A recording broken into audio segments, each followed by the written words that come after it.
Hello and welcome to the only Tangdao guide or hangblade that you'll ever need. This will cover the fundamentals, the basics, and advanced techniques of this weapon. So let's get right away to it. So, what you need to understand is, if you already know how hit stun resistance and hit stun attacks work in this game, this will be easy to understand, but if you don't, so I'll make it simple.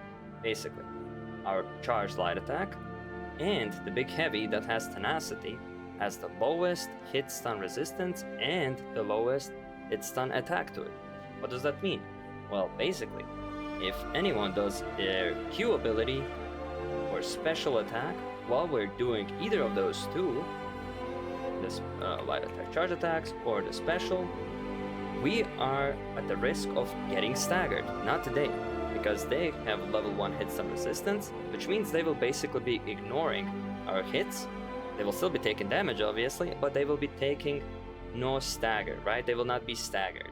So that means that even if they do something like a free morph, they could just do a full free morph in our face, and when we don't have the tenacity, if we're doing the light attacks, we are the ones that are going to get staggered. You have to understand this.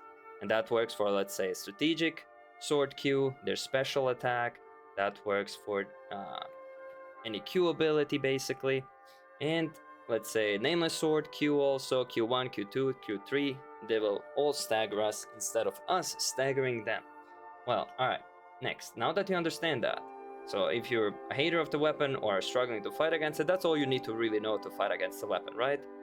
And this is the next most important part. All abilities in the game have momentum to them.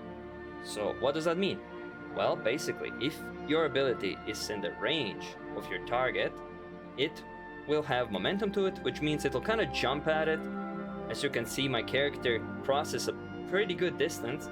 So my character jumps almost from here all the way to the enemy, right? So if I'm standing here, my character will move forward and jump at the target. But if I am not close enough, my character will just simply do the attack in place. And as you can see, that is true for both the charged light attacks and for the heavy special. So, what you need to pay attention to. When doing these, you want to try and always get within this range of the enemy, and then do your ability, because that is how you will catch your enemies off guard. Some people say, oh, this guy is teleporting, what is this desync? Well, that's simply wrong. We are simply within the range of our enemy for the ability to actually catch them, right? And that is true for actually most abilities in the game. That's why we have, for example, the Bluetooth Nameless Spear. The Nameless Spear will have a slightly larger range if the target is actually within your range. And basically. So, next, what you need to understand about the Q ability. The Q ability, this movement, actually has an iframe on its startup.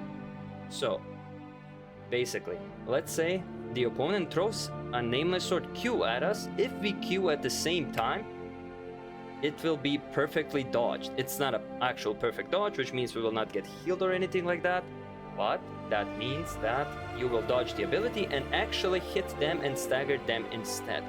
That is very important and something I believe not many people know. Alright, now that you understand how your charged light attacks work, why you jump at your enemies sometimes, and sometimes the ability is seemingly done at place, right? Not really jumping at the opponent. Those are the two most important components for you if you want to understand how to catch people with this weapon.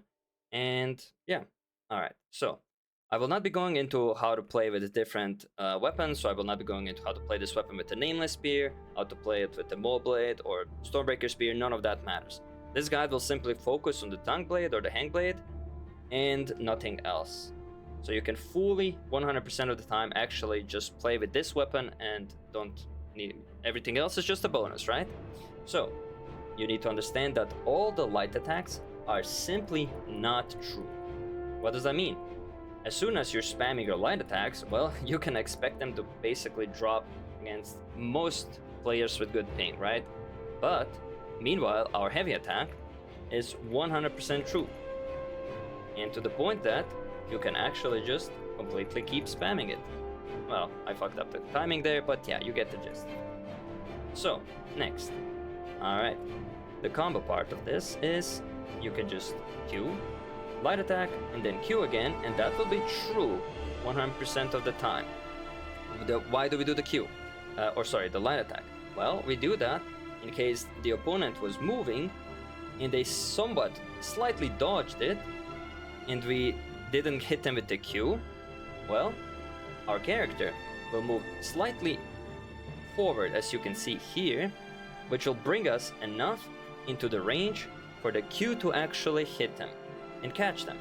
And then you can do the usual, the Q, light attack Q, free morph, and do your full combo, right? The stuff that you already should know. Alright, so next very important fundamental thing to understand about the weapon is the freedom that it actually has. What does that mean? Well, basically, simply, it has no animation locks. So during your charged light attacks, you're able to just dodge out, cancel the movement completely at any time or at any part of the ability, right? Same thing for the big charge attack. Well, we can't dodge out of it, but you can parry cancel. So if you need to parry something very important, that is amazing. And basically lets you express your skill level to its full potential, because you're actually able to react to simply anything in the game, right? Most of the time your opponent will not serene during the tenacity attack, but they will serene here, and thanks to the no animation lock, you can simply dodge out of it. So it is the same for the Q, which leaves us very vulnerable, right? First part being a iframe is amazing, but the lead up and not hitting, so the second or almost the ending of the ability, leaves us very vulnerable to getting caught. Same thing for the tab swap, being super slow right now, which is gonna get fixed in the next balance patch. It is very dangerous, and basically what most of the time gets you caught. Tab swapping, queuing, and the enemy simply doing another Q ability that is faster, lands faster than our ability, and stuff like that. But even the Q ability can be parry cancelled, right? So you can just stop yourself from dashing into an opponent's ability. Next, currently our light attacks, like I said, are completely fake and will drop against most people. Even the light attack into heavy attack is fake, so if people catch you with that, they simply cheese your ass, unfortunately. So hey, but in the future I believe that even the light attack 1-2 is going to be true, so you're going to be able to dash at people, try and catch them, and swap into heavies and stuff like that. Randomly jump there, but anyway. Now on to fundamental ways to catch your opponents with the Tangdao sword or the Hengblade. What you'll once again have to keep in mind is the staggered levels, our charge attack and heavy attack being very weak, and our weaknesses that they can exploit to catch us back. So at all times keep that in mind and just be ready to dodge out or parry out and re-engage. The Tang sword, or the blade, sorry, Tangdao Hengblade, is not a melee weapon. It's not a close range weapon. Think of it as a middle ranged weapon, alright? Your ideal range is around here. You are at your weakest when you are actually close to your opponent. As it probably comes as a surprise to most people, but we are at our strongest at the mid range, where we can actually do stuff like that, jump at people, and actually we have the distance to properly react to whatever the opponent does. Maybe to do a strategic sword Q where it jumps at us, well, we can just dodge back or parry it and everything like that. But yeah, keep that in mind. So let's get to it. Now you can tab swap and Q to your opponent, and instead of doing the Q, you can just do the heavy special. Let me show it properly. Okay. Tab swap, Q, heavy special, and then you can do your full combo. We can do the same thing with the charged light attacks. So we do the heavy special in place, Q, and there you go. That way you can catch people pretty confidently, even if they dodge out. You just always have to keep in mind, if you are doing your charged light attacks, you are in danger possibly, right? Like I said, they can stagger you during it, so you just have to always keep in mind, alright? This might be the moment that the opponent uses to actually go on the counter attack, with a lot of decent players will even do. So next, you can also then do Q, heavy. Save your Q for when the opponent doesn't expect it.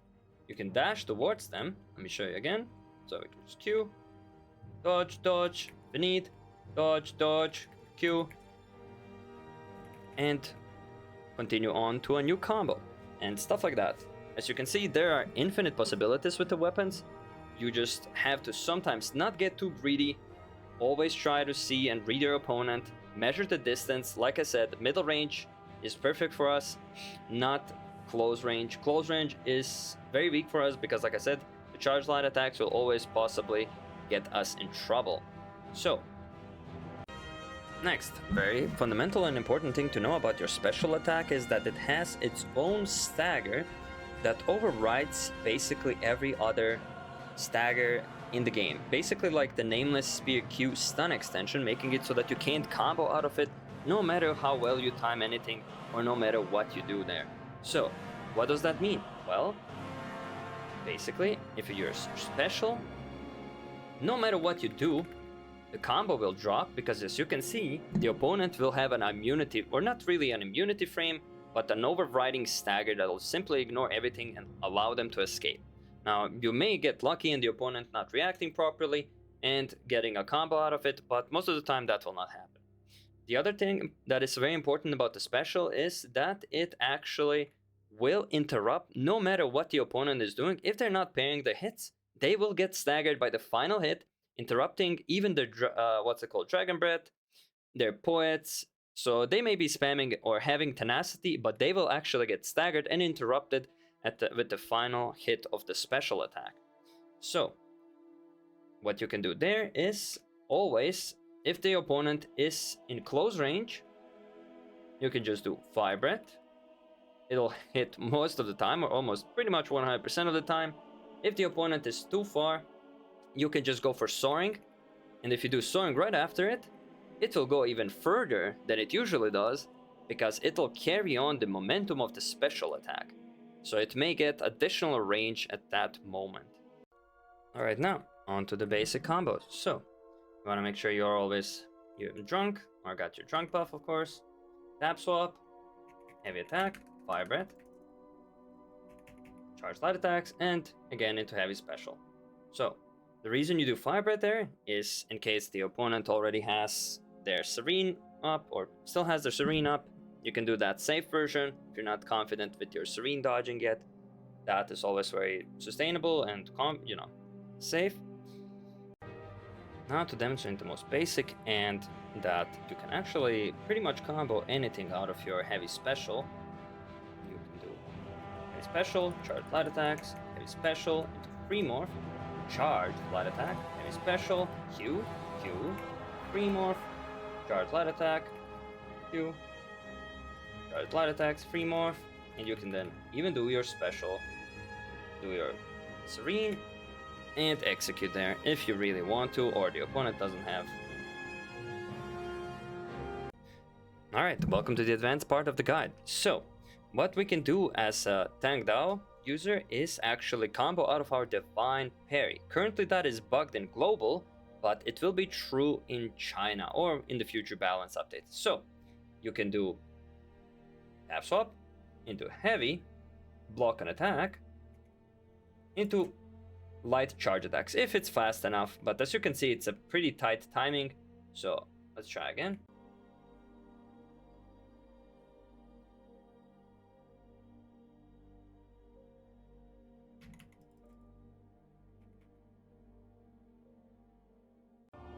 Alright, next advanced techniques are the fake outs. Now, what a lot of players will not expect is after you do your F, you go back, tap swap again, that you go into a charged light attack instead of the heavy special, because they just saw you tap swap. So they're going to be looking forward and expecting the heavy special, right?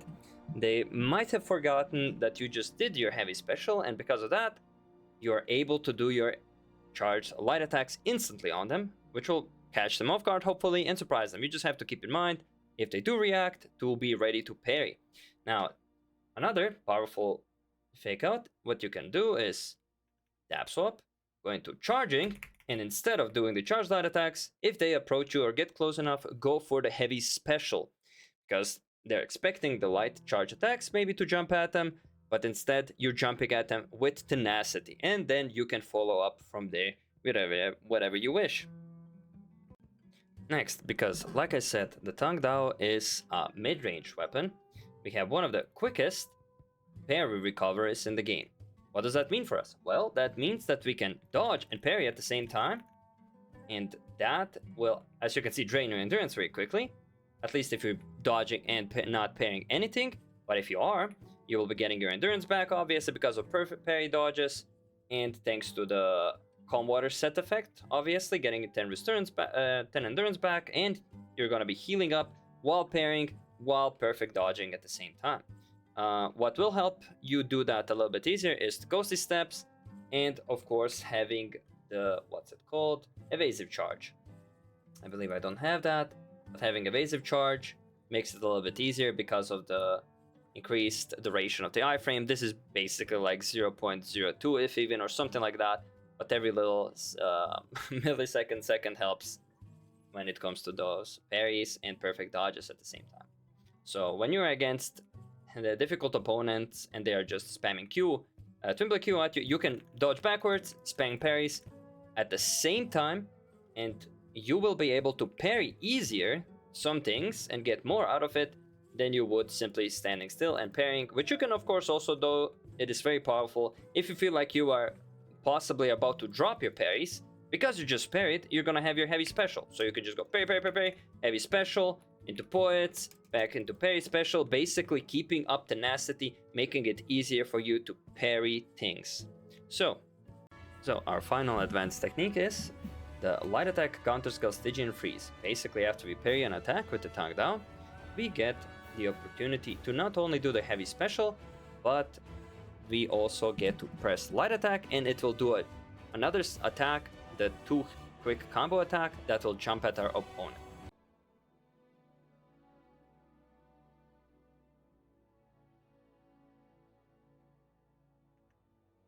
As you can see, you can do the charge light attack, it will jump forward with the momentum and then go into the quick, already instant charged light attacks.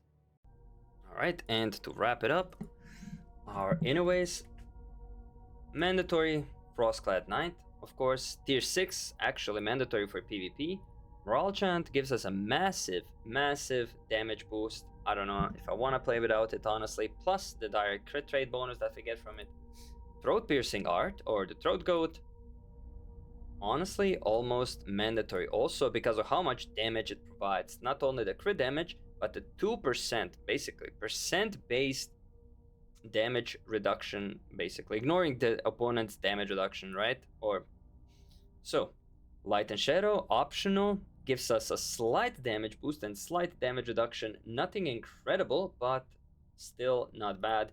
Our build, or the Tangdao, is very versatile, so you can combine it with the Vital Leech, with Fairy Harvest, Breaking Point for even more ridiculous damage, Divine Roulette to get key back on parries, Evasive Charge if you're struggling against the Nameless Spear players that just run you down all day, because they can just do whatever they want in this game, and Heart of Fire to be slightly more tanky. Of course, you can also see my stats. It's a very crit focused build, so as you can see, 76% actual crit rate. Never forget to make sure you have 100% precision rate and direct crit rate due to our anyways. So very high crit rate, as high as possible max physical rate, because crit chance rolls between this minimum, the 1312 and 2453, right? The crit rate always roll between. Sometimes you'll hit on the lower end, the 1312 or the 2452 on the high end. Thanks so much for watching, and hope you have a wonderful day.